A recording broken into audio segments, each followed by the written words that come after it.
चित्राल में अरसोन के मकाम पर बारिश से नदी नालों में तोग़यानी और सैलाबी सूरत हाल पैदा हो गई। थाना तुरोश की हदूद में मस्जिद और घर सैलाबी रेले में बह गए। मस्जिद की छत गिरने से 20 अफराद जख्मी भी हुए हैं। बारिश और अंधेरे की वजह से इमदादी कार्रवाइयों में मुश्किलात का सामना करना पड़ा। PDMA ने इमदादी सरगर्मियों में मुश्किलात के बायस NDMA से हेलीकॉप्टर मांग लिया। जिले नाज़िम चित्राल मगफरत शाह डॉन न्यूज से गुफ्तगू में विफाक और सूबाई हुकूमतों पर बरस पड़े।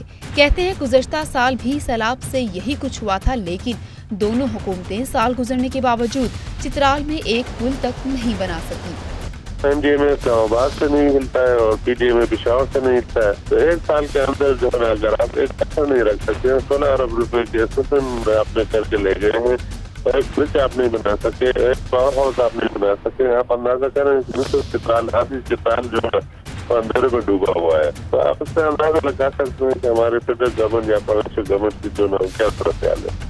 चेयरमैन PTI इमरान खान ने चित्राल में सैलाबी सूरत हाल पर तशवीश का इजहार करते हुए सूबाई हुकूमत को फौरी तौर पर मुतहरिक होने की हिदायत कर दी है। कप्तान का कहना है कि एक भी शहरी की सलामती पर कोई समझौता न किया जाए और सैलाबी सूरत हाल से निपटने के लिए हंगामी हिकमत अमली वज़ा की जाए।